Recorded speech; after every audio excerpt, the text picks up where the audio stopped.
All right. So I've been working on projects for a long time, and um, I think IV&V can be very helpful in some contexts. And the motivation for this talk and what I wanted to share with you today is that there's a danger that IV&V can lose perspective and become captured by an engagement. So if you perform IV&V services, these are things that you want to look out for. If you are a consumer of IV&V services, these are things that you want to look out for. These are warning signs that I've observed, and I wanted to make some suggestions about possible actions you could take if you can catch a problem early to help keep your IV&V on track. Before I go any further, I'd like to understand a little bit more about your background. So I'd like to understand how many of you have provided IV&V services. How many of you have had services where IV&V was doing oversight of the work? And how many of you have been consumers of IV&V services where IV&V was reporting to you about services being provided to you? If you put that into chat, that'd give me an idea who we're talking to here. I am qualified for A and C. I've provided IV&V services, and I've been a consumer of IV&V services. Help me understand, what's your background? And if you're just curious about IV&V, that's great, but I'm trying to get a sense of your interests and experience. So it sounds like you're curious about IV&V services. Like I said, I think IV&V can be very helpful, particularly on large projects or projects that are using technologies that you as a customer are not intimately familiar with.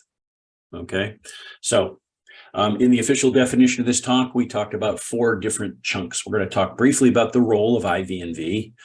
We're going to talk about how IV&V can go wrong. And then what I want to do is talk about what are some signs. One of the ways it can go wrong is IV&V can go native, can start over-identifying with the vendor. And I want to talk about what are some of the warning signs and what are some of the things that you might want to do about that. First, I want to do a little bit of housekeeping about the language that we're going to use here. So who owns the project? If you are working in an organization and someone is building a project for you, I'm going to call you the client. Okay, let's recognize in a large organization, your own organization might be providing services. That's okay. I'm going to call you the client. The person doing the development could be internal, could be external. In my experience, for large projects, a lot of times it'll be a systems integration vendor. So I'm going to call the developers, the people building the system and doing the systems integration and such, I'm going to call them the vendor. And IV&V, to keep things clear, I'm going to call it IV&V. Let's start with just a quick review of the role. What's the role of IV&V? It's an oversight role on a project. IV&V observes the vendor and the vendor's work products and tries to keep the client informed about quality issues. So here's the formal definition. Independent verification validation. It's a project role.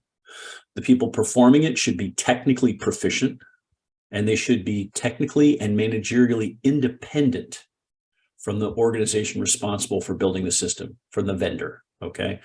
So the vendor can't provide their own IV&V because that raises questions about independence, right? So the goal is to provide the client, provide the person who's consuming the development services with an independent view that says, how are things going, right? So verification, validation can be confusing terms. I'm going to define them briefly. The distinction between the two is it's a distinction without much of a difference, or difference without much of a distinction. For verification, what we're saying is, are you building the product right? Is the vendor building the product right? Are they meeting the standards that they said they were going to meet? Are they providing evidence that what they're building conforms with quality standards that they've agreed to? Are the processes they have in place correct and appropriate for the context of the project? And are they doing what they said they were going to do? So I've worked on projects where the vendor's proposal said, oh yeah, we're building all kinds of automated tests. You're going to love it. And then when it came time to implement, they actually weren't building a whole lot of automated tests. So it's like their proposal said they were going to do something, and IV&V came and said, wait a minute, time out. You guys said in your proposal you were going to use these processes. You're not using those processes. So that's what verification is about. Validation is about evaluating the system or the components to confirm that they solve the problem they were intended to solve, and providing evidence that the component solves the right problem. And this distinction can be a little confusing. The distinction between verification and validation is not terribly relevant. Here's the bottom line. We could build a high quality lead balloon that met all specifications we had in our designs for a lead balloon. But if the point was the balloon was supposed to fly, it would fail in validation. Okay, so rather than worry about the distinction between verification and validation, since they're typically provided by the same supplier, what I want to do is talk about who cares? What's the value of independent verification and validation? And the short version is it should be better communication, better quality products, more timely products, and save you money. That's really why we're doing this. Okay, the idea is it provides the client with an independent quality assessment. It's pretty rare the vendor's going to say, hey, here's our work product. It sort of sucks, but you'll get used to it. That's not what they're going to say. The vendor's going to say, hey, here's your work product. We think it's wonderful and it's lovely and you're going to really like it. And the goal of IV&V is to say, well, actually, there's a scratch here, there's a ding here, and perhaps we should address those issues. IV&V is going to identify vendor process defects. That should save you time and money. If the vendor argued that they have a process, we have this wonderful process for doing code reviews. And we assert that code reviews are wonderful because they improve the quality of the work product and help us catch defects early. If the vendor's code reviews are not occurring or they're not happening as they were promised, IV&V should detect that. If the process was worth doing, it's worth doing right. And so we assume that if IV&V can keep on top of it, it's going to save us time and money. Identifying defects early. IV&V is, they're looking over your shoulder, right? They're looking over the vendor's shoulder saying, are you doing what you said you were going to do? And are you identifying and correcting defects promptly? Specifications. Are the interface specifications clear? Are they ambiguous? That's something we want to find out early, because fixing it after we've built it is more expensive than getting it right the first time. Requirements. Those of you with a development background know that bad requirements, if the requirements are bad, it doesn't matter how good the implementation is. And what's a bad requirement? Is it ambiguous? Do we have requirements that are contradictory? IV&V, one of the mistakes I see is a lot of times people don't bring IV&V in early enough. IV&V can be great folks to come in as you're doing your procurement to review requirements, look for ambiguity, try to help you identify and correct ambiguity. Basically, there's a political advantage to having an independent verification and validation. I would like to have a cordial relationship with my vendor. And if I'm beating them with a stick because they're not doing what they said they were going to do, they can make it very antagonistic and hostile.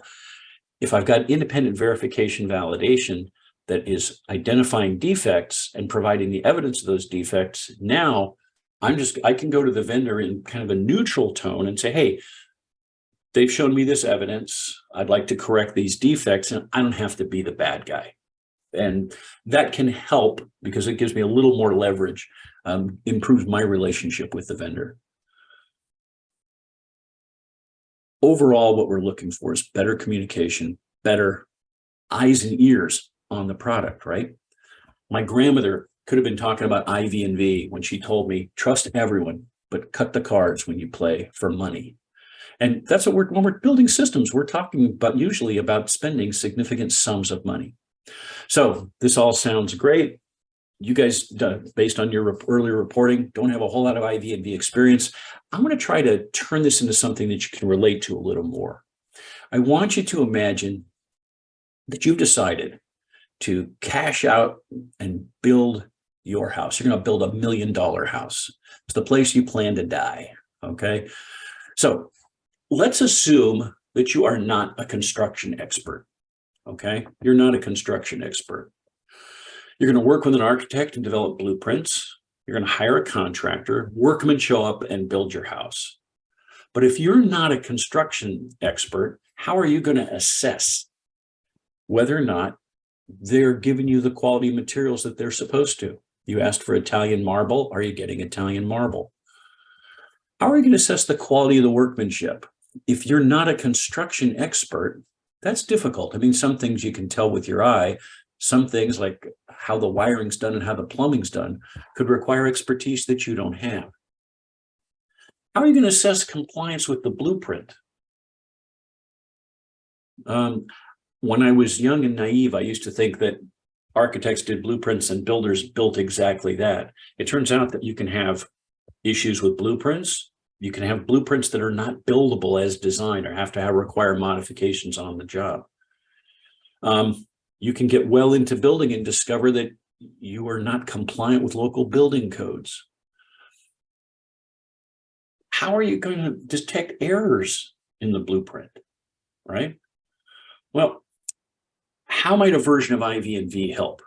Imagine that you could get a grizzled veteran construction nerd and they could provide services to you, maybe come on site a couple hours a week and review the blueprints before construction to identify any ambiguity, any issues with code, even before you hire a builder. Imagine they came on site and examined the lumber to make sure that it was appropriate quality lumber. Make sure that the PVC pipe that they were using wasn't part of the recall where a bunch of folks had PVC pipe break, right? They could observe the construction, maybe come and just watch. Look to see defects in wiring and plumbing and framing before the drywall goes up and hides those kind of issues that you're going to experience later. They could monitor construction and make sure it's consistent with the blueprints. And there's always going to be a little bit of variance, a little bit of judgment calls that have to be made. They might want to make sure that you're involved in any of those conversations if they have to call an audible about how they're going to go forward with a variance in the blueprints. A grizzled veteran could help be a second set of eyes before the city comes out or the county comes out to do the inspection. If they're familiar with the codes, they can do a pre-inspection. I know when we did a remodel, we had to schedule the inspection 4 weeks out. So if they came out to do the inspection and they found an issue, they said, you got to fix this, call us, we'll schedule the next come out 4 weeks later, and we'll review this again. So if we can detect and correct all or most of those issues first, we're going to be able to perform a little more quickly. Your expert can make sure you're consulted on any significant decisions that arise during the project. And they can monitor the vendor as they're building the construction guys, as they're building your house, monitor their schedule and make sure that you're notified promptly of any variances, so reset your expectations. So the bottom line is they're going to save you time and money, make sure that you get what you paid for, avoid hidden quality problems, try to make sure you get what you want, avoid delays in inspection, keep you involved when you should be, monitor the schedule. So if your house was $1 million, and I'm doing this so the numbers are nice and round. Let's assume it's going to take 40 weeks to build your house, and this construction nerd costs you $500 a week. That's 20 grand, okay? 20 grand through the life of the project. It's about 2% of your project cost. The question is, does it save you more than 2%? And ultimately, that's the ROI. That's the ROI, okay? So to summarize, a small investment in qualified professionals is likely to improve overall quality and timeliness. And ultimately, it will probably cost you less than it saves, right? That's the argument for IV&V. So what's the bottom line value? IV&V can be relatively inexpensive, provides technical oversight and a second set of eyes that you can trust so you don't have to be down in the weeds, particularly if you are not technically qualified in the various areas. Helps to make sure that you're getting what you wanted to get, that what you're getting is conforming to requirements. You get early warning of issues, and we hope it's going to improve overall timeliness. Okay, so that's the idea. That's the argument. If you've worked on large projects where there's lots of moving parts, having a second set of eyes that's independent of the vendor can be very helpful to support your informed decision-making. So let's shift gears and talk about potential problems that can come up with IV&V on a project. IV&V can be really extremely useful and cost-effective, but humans are involved. And whenever humans are involved, there can be ways that IV&V can go sideways. So let's talk about some of the possible issues. So unqualified IV&V consultants. Being able to do IV&V is a high bar. Stop and think about this. It's really hard to find qualified IV&V team members. The job requires a solid mix of domain and project management skill. You need the instincts of a lawyer, the diplomacy of a consultant, and the thick hide of a rhinoceros, okay? People that meet these qualifications are hard to find, and they're a challenge to retain. They're in demand. And so we need to make sure that the folks that you get are tall enough for the ride. Clients can sometimes ignore IV&V findings. I've had this in my career. Long time ago, I was involved in a $90 million project. I was brought in as IV&V, and the large systems integration vendor that was doing the work, they weren't a bad vendor, but there was a delay between contract award. The contract was protested. So the team that they proposed when the protest was resolved 6 months later was not available. And the guys that show up were really not qualified. The vendor team was really not qualified. And so the vendor produced a rather shoddy architectural specification and some designs. And the IV&V team, I was a member of the team, IV&V team said, okay, wait, this is pretty horrible. We tried to write detailed assessment and provide it to the client, suggesting they not accept this deliverable. The vendor project manager / salesperson took the client aside and said, oh, who are you going to trust? Us, the internationally known firm that does all these great things, or these yahoos that you got doing IV&V? And they convinced the client to accept the deliverable.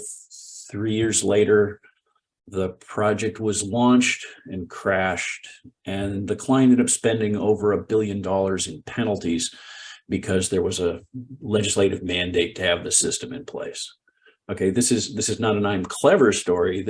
We have to be very cognizant. If you're going to bring in IV&V, listen to what they have to say. If they're stupid, get rid of them, get someone that can support you. But if they give you news, try not to let the vendors know you. Okay, so if you provide good service and the client ignores it, that's a problem. Or some IV&V guys are a little overly zealous. They've got everything turned up to 11, right? Oh, there's a punctuation error in this document, and that's just as bad as the fact that this piece of software doesn't work. It's like, no.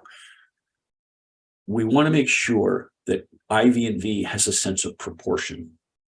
A common finding, something I've written, is this is broken and needs to be fixed sometime in the next 3 months, versus, oh my God, this is broken and needs to be fixed immediately. So you want someone that's got the maturity and experience to say, here are 3 findings, focus on this one, these 2 can wait. You also want to make sure that your IV&V is sufficiently zealous. We don't want people just rubber stamping and yeah, this is great, do whatever, because they're supposed to be providing a service for you. They're supposed to be rigorous and helping you understand what you need to know. Understaffed IV&V teams, that goes back to the first. Because this is a very specialized discipline, turnover on the IV&V team can be really painful and can be hard to replace. We want to make sure we have sufficient people on the team. I'm not going to give you any metrics for that. It's going to be way too dependent on the project. But we want to make sure that the team is sufficiently staffed to cover all of the moving parts. And on a large project, that can be a team of several people. I've worked on projects where IV&V got straight-armed by the vendor and was not given access. IV&V says, I'd like to see these test results. Vendor says, no, I'm sorry, that's proprietary, or we'll get that to you in 2 months. Or generally speaking, you want to make sure that IV&V has unfettered access to anything that they want to see. That might involve 2 things. It might involve making sure that in your contract with your vendor, you stipulate IV&V is going to have free, unfettered access to anything that they want to see related to the project. And it also might mean that you have to have your IV&V sign non-disclosure agreements so that the vendor doesn't get antsy about proprietary pieces of what they're doing, just as a heads up. And I already sort of alluded to this, changing IV&V team in the middle, it can be bloody. It's hard to replace them.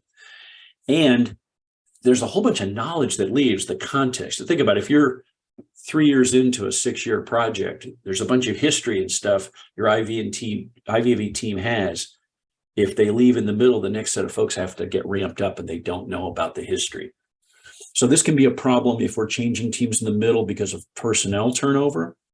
This also can be an issue. Some of my clients, particularly in the public sector, get concerned about renewing contracts. They want to make sure that, oh, this contract is up, we want to do a competitive procurement. Well, you don't want to do a competitive procurement if it means that the new winner displaces your old team, if you're happy with your old team. So a remedy for this is, let's imagine we think we have a 5-year project with the vendor to build a system.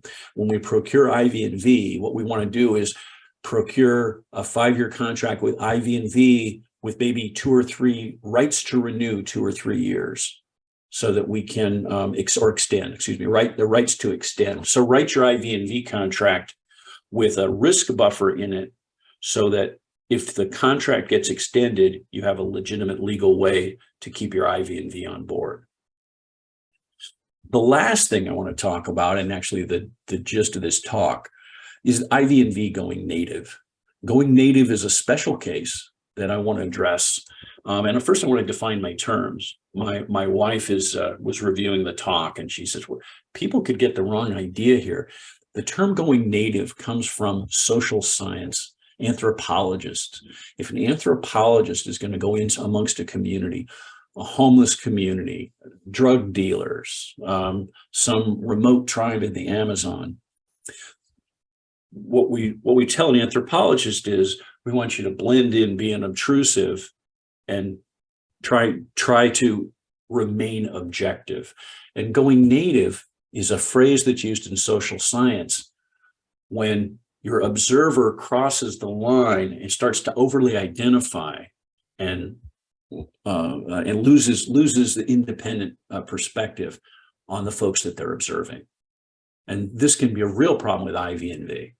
What this sounds like is IV&V starts overly identifying with the vendor, okay?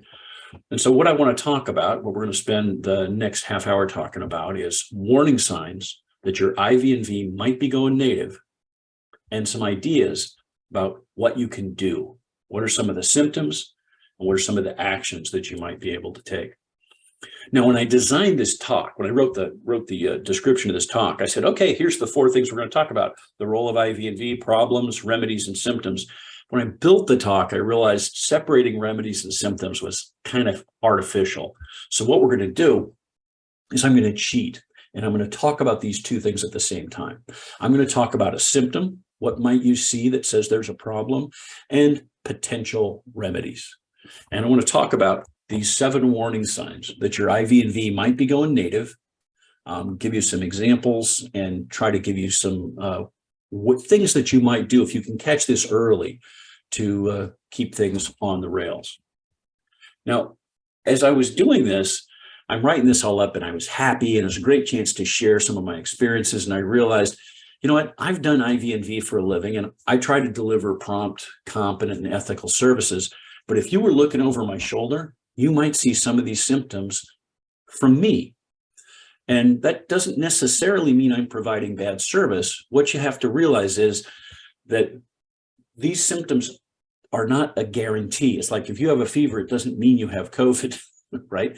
So these symptoms are just places where you want to get more information. I don't want to give the IV&V community a bad name. You will see some of these signs on just about any project that you look at. What I want to do is encourage you to gather information before you jump to conclusions, okay? There can be legitimate reasons for some of these things.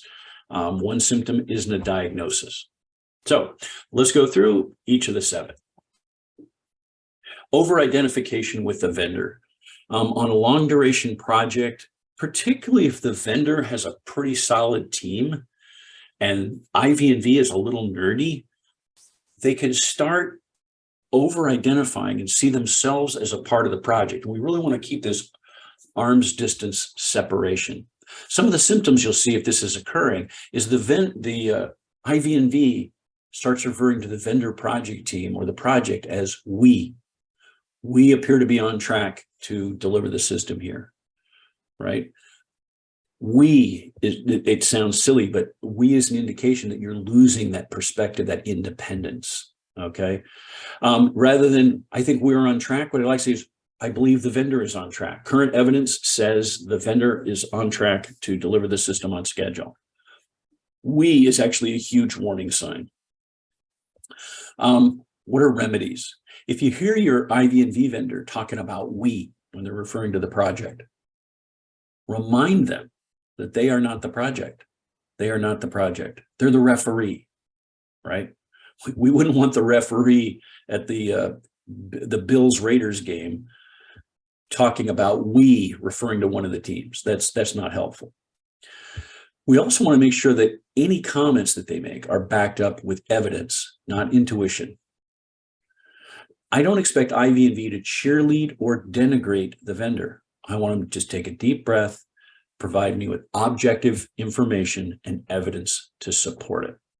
I was on a financial system project one time where the client had a subject. So the client, the folks that were project was being done for, had a subject matter expert who was really picky. She was very concerned about some of the details of the system.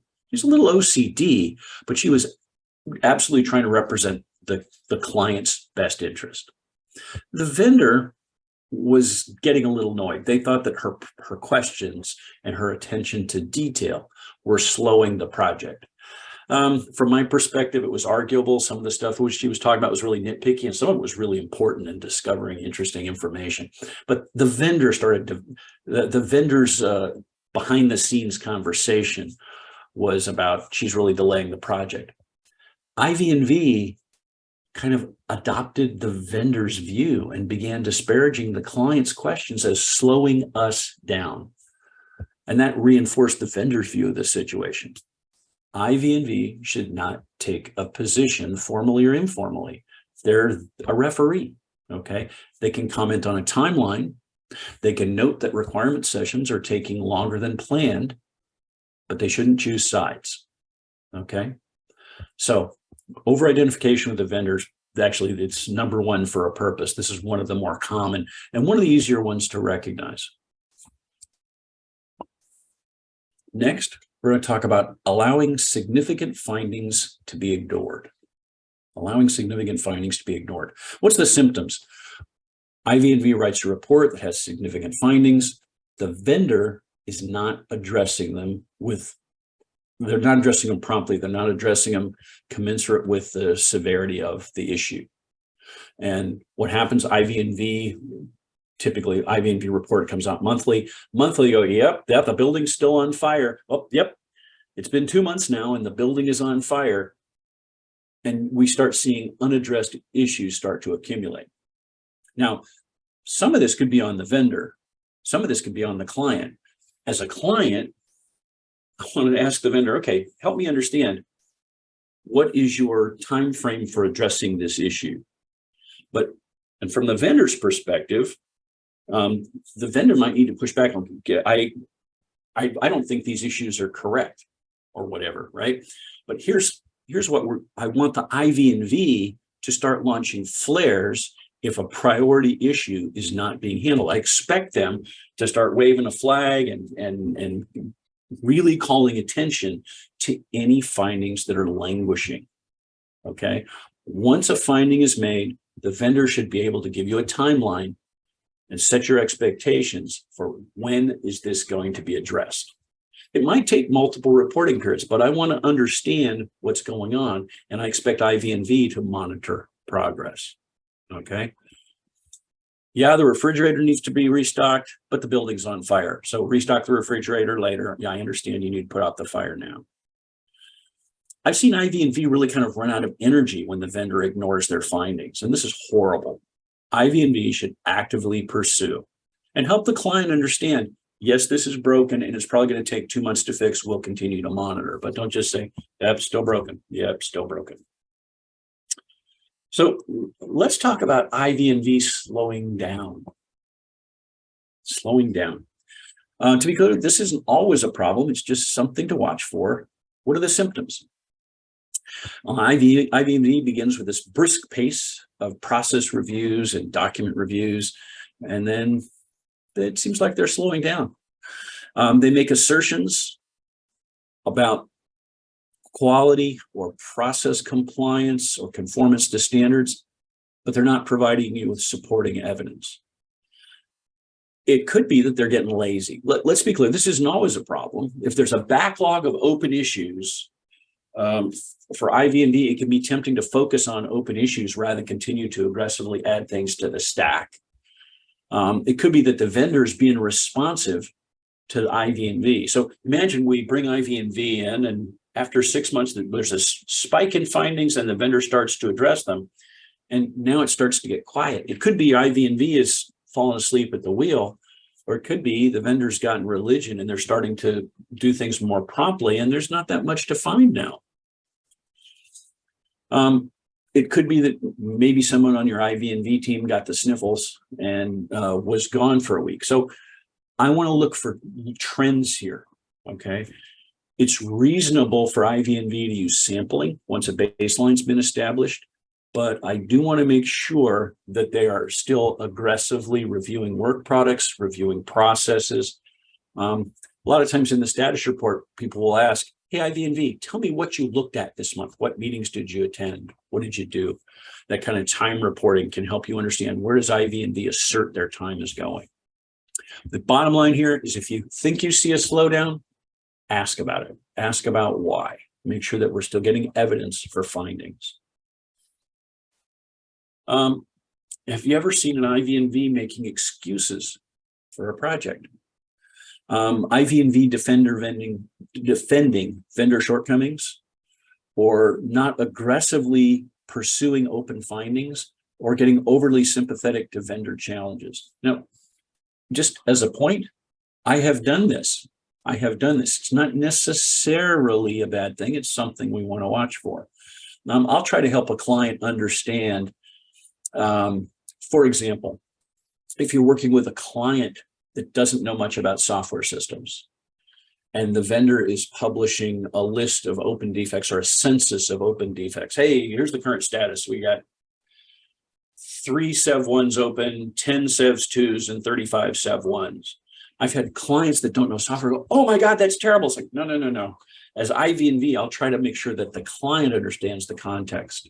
Watch those SEV3s, you should see those go away right away. Watch the SEV2s, you should see that not climbing and slowly going down. SEV3s are typically typographical errors, cosmetic errors. We want to watch that. We don't want to get it out of hand, but help the client understand the context of what's going on. IV&V should be objectively reporting what's happening, but offering an opinion on priorities for the client can also be really helpful. I have written words to the effect of item C is a serious problem, but in light of the more serious issues A and B, it can probably wait until A and B have been resolved.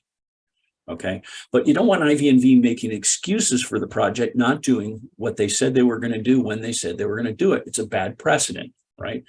By the way, it can also undercut your legal position. I mean, one of the things that IV&V can be helpful for is their reports can be evidence if you end up having a legal fight with your vendor, because IV&V is telling you what did you know and when did you know it and when did the vendor know it and how quickly were those items addressed. So IV&V siding with the vendor is something we want to watch for. IV&V siding with the vendor that the client or customer is being unreasonable. That's not his job. That's not the IV&V job. It's okay to note scope creep.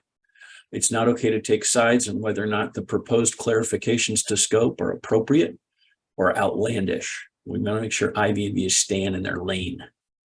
And so these remedies, these are conversations you can have with IV&V off to the side, right? If you see your vendor, if you see IV&V making excuses for the vendor, take them aside saying, hey, you're a referee. I don't want you taking sides.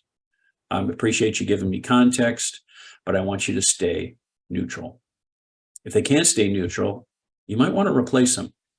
Bad IV&V is worse than no IV&V, because IV&V, the fact that IV&V exists helps, as we're trying to make a case with the vendor, to have an argument with the vendor, forget law, as we're having an argument with the vendor, the fact IV&V exists presumes that you are more informed. So I expect IV&V to have findings. I expect them to have evidence to back those findings up.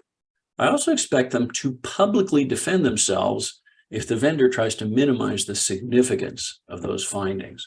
So if we're having a meeting and IV&V is saying, okay, yeah, here's what happened, here's what we saw that was good, here's the things that concern us, here's our findings, and the vendor pushes back, which that's the vendor's right to push back, I expect IV&V to have evidence and to be able to stand firm at what's going on, not to have a firefight, but to be able to stand firm. Okay. Public disagreement with IV&V can have a number of causes, right?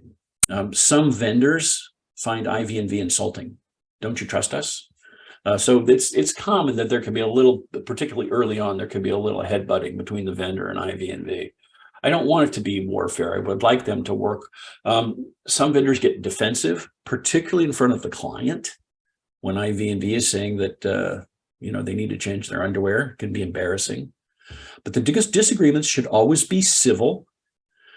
And you know what? Sometimes IV&V will make a mistake. Sometimes we haven't seen X. And the vendor say, well, X is happening. It's like, okay, we don't want IV&V to back down. What we want to do is say, all right, if the evidence is in dispute, why don't you guys meet offline, resolve this, and let me know how it's going to happen, how this is going to go. Okay.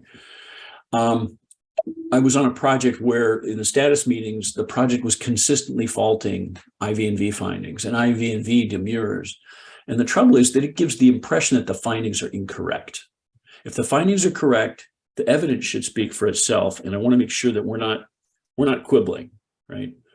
What's that famous scene from Monty Python and the Holy Grail? Your arm's off. No, it's not. Right. I want to make sure if IV&V says, hey, we see some problems with this test plan, I want them to have evidence. Then says, no, there aren't. We need to make sure we get to the bottom of it. So again, remedies, have them have a side meeting to sort it out and brief you back. If the evidence is in dispute, figure out how you're going to resolve that dispute. If the meaning of the evidence is in dispute, let's maybe bring in a third-party arbiter. That would be I would be really concerned if I had to do that, but that's when I'd keep in my back pocket if things were really serious. One of the important things about IV&V is that independence. And I've been on projects where as it came time for contract renewal, IV&V started being a little more cooperative and a little softer. Again, this is some of the same symptoms. This is just maybe a different cause, right? IV&V starts making excuses for the vendor. They take a little bit softer tone. They're not as aggressive on follow-ups and findings. Make sure your IV&V is independent of the vendor. They shouldn't worry about not getting contract renewal because they're being vociferous unless they're not serving your purposes, right? Renew your contracts well in advance so that IV&V isn't worried about it. There doesn't have to be shenanigans and threats. If IV&V is worried that you are displeased and you haven't renewed their contract, we don't want them having the perception that you want them to play ball with the vendor, right? Then just all of the issues that we're talking about here can be addressed if you talk with the IV&V early, right? What's that sound like? Sally, again, this would be a side conversation. Sally, the vendor pushed back pretty hard on these. If you've got the evidence, I don't want you to have a firefight, but I do want you to stick to your guns. I want you to stick to your guns. Okay, and the last issue that I wanted to talk to you about is IV&V downgrading findings, the severity of findings, without apparent cause or evidence. Okay, so the process is IV&V documents a finding. What might that be? Risks aren't being properly documented, or promptly, I should say, promptly documented. So IV&V documents the finding, time passes or the project pushes back, and the severity of the finding goes down. I haven't seen this often, but it's a real warning sign when this happens, because the question is, if it was this severe before, what changed that it's not that severe now? I want to make sure that there's a reason. Now, it could be IV&V, when I originally saw this, I thought it was a big deal. On further investigation, no, I don't think it's as big a deal. That's fine, that happens. But I've seen IV&V close findings and go, well, you were supposed to be doing code reviews. We told you that for 6 months. That module's done. I'm going to close the finding because it doesn't matter anymore. It's like, well, a whole bunch of stuff has gone wrong that languished for 6 months, but that shouldn't get closed. It should be addressed. And that's something that the client should probably have followed up on sooner, but certainly follow up on right there. When the severity of a finding changes, there should be corresponding evidence. They should be able to explain to me what changed. And I want IV&V to provide a narrative whenever severity has changed. We downgraded this risk for these reasons, right? We downgraded this risk for these reasons. Sometimes this will happen if there's a change in the IV&V roster, right? We get a new IV&V in, they've got different experiences. They look at the context and say, I don't think that this is as severe. That's reasonable. Some of the assessment of severity is going to be a judgment call, but changing severity is a big deal. Shouldn't be capricious. Okay. So let's land this thing and take your questions, because the Q&A part is the fun one for me. IV&V, when it's done well, should be technically proficient eyes and ears for the client. It's eyes and ears on the vendor where the client doesn't have the time or the expertise. Objectivity is very important to that. I don't want IV&V fighting with the vendor. I want them just calling balls and strikes. I want them to be a referee. IV&V should help you prioritize their findings. If you're an expert client, you can work with IV&V to prioritize the findings. If you're not an expert, I'm going to look to IV&V. You look to their expertise and experience. Help me understand which of these should I go to the mat on? How should I prioritize these back to the vendor? If you have concerns about any of the things we talked about with IV&V, if you think your IV&V is not being effective, the best thing you can do is promptly take your IV&V aside and ask, I'm seeing these symptoms. Help me understand what's going on here. Let's make sure I'm clear about my expectations. I want you to represent my interests as eyes and ears, technically proficient, eyes and ears, independent, reviewing the work of the vendor and helping me make more informed decisions. I'm a huge fan of IV&V for large systems in most contexts. And my goal here is not to put you off of IV&V, just to share some problems that I've observed so you don't have to learn lessons the hard way, which is how I learned most of these lessons along the way. Payson, we thank you so much for your time and for presenting with us today. Feel free to hit me with email if you have any questions. Have a great day. Great. Thanks, everyone.